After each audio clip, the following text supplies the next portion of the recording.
Scott's on the show today, and it gets a little dirty. Hey there, Bob from Oregon's Constant Gardener. Welcome to the OCG Fam Show. To you, my YouTube buddies. I've been gone a long time. I'm sorry. I don't even have an excuse. I just been gone a long time. Been working on stuff, but I'm back. We're getting serious about getting this stuff going. Let me know what's going on with you in the comments.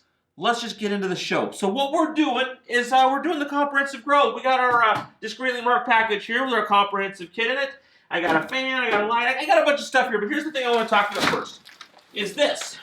The number 4 soil from Nectar for the Gods. Now, why are we using Nectar for the Gods soil? It would seem to make sense to use Nectar for the Gods, use the soil too, but it's a little deeper than that, and I wanted to get into that first. So what I did is I went over to Nectar for the Gods and actually talked to Scott Ostrander over there, founder of the company, about why they make a soil as well as the nutrients. So watch this video, and I'll talk to you after.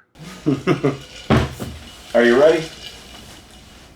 Yeah, well, we're sitting down. So you're hiding behind a bag of nectar. Hey there! That's what I wanted to talk to you about. Come here. So we're doing the grow, the tent grow. Us. Oh, you are? Yeah, we're actually doing it. How's that going for you guys? We haven't even You're started. learning a lot. Oh, yeah, I'm sorry. Well, we kind of Did you started. pop the tent? Yeah, I got it up. It's amazing. Where is it? Damn nice tents upstairs at the OCG. What size did they send you? 4x4. Oh, What? I couldn't fit mine in there. Well, I'm just growing some peppers. It's not going to be a big deal. I'm growing some peppers. It's a big deal. It's a 10 by 10. Well, all right. It's like a bedroom. They would have sent me whatever. I didn't want to, I didn't want it to be an option that could become my office. Oh. Throw some fucking insulation on that, put it outside. We have a spot for Bob. Yeah, we have a spot for Bob. I didn't want that to happen. So, anyway, we're doing that. We got the seeds from John Ford. Got some pretty cool seeds. Oh, good. Yeah. We got, I got just like a T5 light for now. Got the prop tray. Got all this stuff. I got a comprehensive kit. That's what we're going to use. We're going to go through that. What lighting are you going to use in there? Well, that's the thing. I don't know. We need to talk about that. Well, yeah. All right. Subject for another time. Yeah. Hey, if you're a lighting company and would like to donate and you have some side-by-side action. Well, there you go. I don't know. Anyway, but now we're down to the soil. And I'm using the number 4 soil, the Nectar for the Gods soil, because it's better. But the questions I want to ask you... And we kind of make you. Why? You're using the 4 because you really have no option and you don't work for another company. So therefore... It's real freaking nice. And it's good. Yeah, but it is. Here's the thing I wanted to get at is that I'm sure it's good in any circumstance, but you went to the yard. It looked like it was a huge pain in the ass doing all that. Why did you do it? Why? Emails. You were getting hassled constantly on the emails. Too many emails. Too many problems. Uh-huh. I'm having an issue with your line, and when I'd find out what the issues were, it was never about the line. Yeah. It's always in the answer in the slurry test. And so when you're getting nothing but acidic soils, you're getting nothing but high salty soils, you're getting soils that are drifting up and down in pH. They're, when they're imbalanced soils, then we have a lot of problems when you're trying to run a nutrient line that's a calcium-based nutrient line. Because that calcium is going to want to bond to a lot of the materials in a potting soil, and in doing so, that's kind of our feeding methods. We're trying to get the plant to absorb more calcium, and in turn, whatever the calcium is bonding to. Okay, so it's not just like this soil is bad, this soil is good. That soil may or may not be bad or good, but it is not suited to what we are doing with the line. Exactly. Okay. And that's it. It's, our soil has... It's designed to work with nectar. It's designed to work with calcium-based products. It's designed to work with microbes and microbial products. It is not a good soil if you're a nurseryman. If you're growing trees in a big field for nursery pots, then there's way better soils in the industry than this one. This guy needs better soil than... That guy! No, this guy is having a real big problem because he bought affordable soil to run a high-dollar crop, and unfortunately, affordable soils and high-dollar crops don't work together. No, you got. And now he wants me to fix his affordable soil, but he can't afford. No, he doesn't to want get to his soil. Doesn't want to afford it. No, he wants to fix the affordable soil.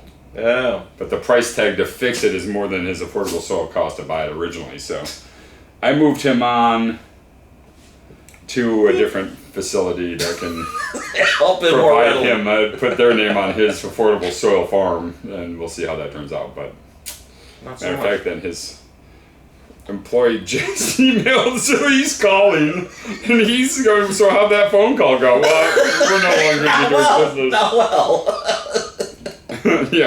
business. Anyway, So I gather that not only is it good stuff and that it's made to work with the Nectar, but that repeatability and consistency is a huge issue with growing with soil. yeah, thanks for keeping us on track, because we were definitely sidelining that one. Because I've seen them making the soil in videos where they've got a big tractor and they like pick it up and then dump it and then pick it up and dump it. That doesn't seem like something that would. No, that's a great method to do an affordable soil for landscape projects, for nursery pots for trees. But when you're coming for high dollar crops, we don't run the risk of having contamination of what's on the ground, what's being blown in from the neighbor's property. We don't know if there's pollen across the street from a rogue grow that's happening. So everything we do, it's all confined, it's concealed. We do 4-yard batches, so our biggest thing is when we scaled up from making 10 pallets a day with 4 guys to making 120 pallets a day, we didn't want to jeopardize our recipe by saying, hey, we're just going to buy these huge mixers, we're going to put them all through there 80 yards at a time. Instead, we just bought the exact same mixer 5 times.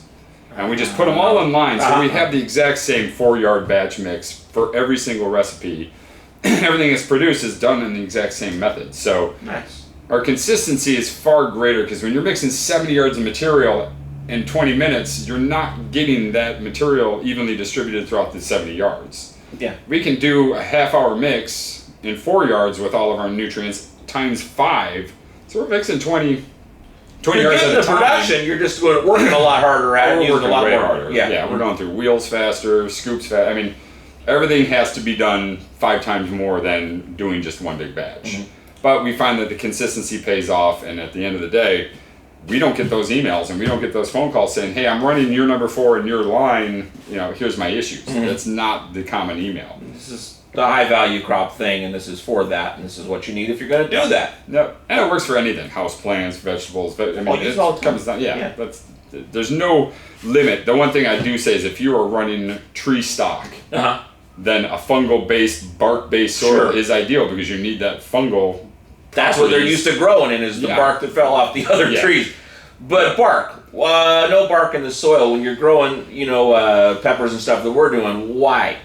You could definitely use a soil that's geared more towards a nursery for peppers, for tomatoes. The downfall is that you have to keep your eye on pH drift. You have to keep your eye on salinity. You have to monitor your pounding medium.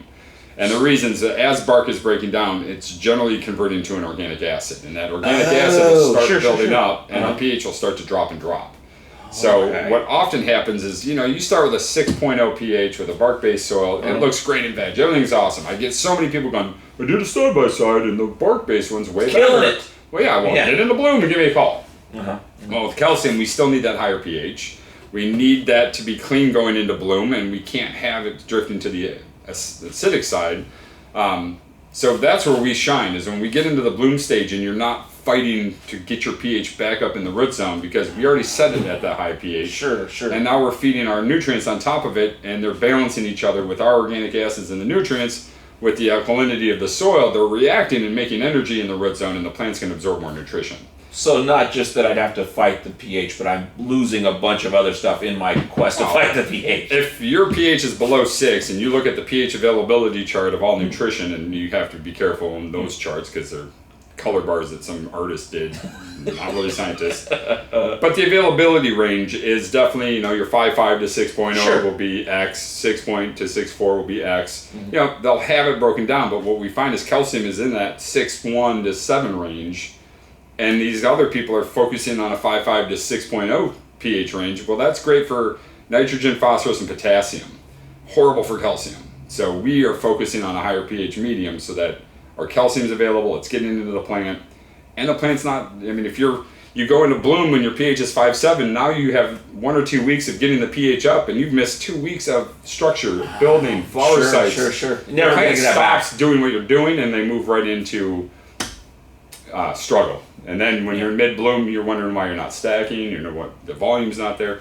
You know, I get emails all the time, the guys that do the whole way through, and come, whoever says you don't yield is crazy because boom. I mean, but they're doing the whole program. You can't just take pieces of programs and then have an end result that you really, we can't promise the end result if you're not using the components. Okay, that was fun. I hope you found that entertaining and informative. That's the show for today. Monday, we're going to get these seeds in these trays and in the dirt. So stay tuned for that. I love you, and I'll see you on Monday. For more information about anything on today's show, go to our website, OCGFAM402.com. And if you buy anything while you're there, use the code FAMHARVEST. It's going to save you 20%, and it's a lot of fun. The OCG Fam Show, it's pretty good. It happens every day. It's the OCG Fam Show. See you on Monday.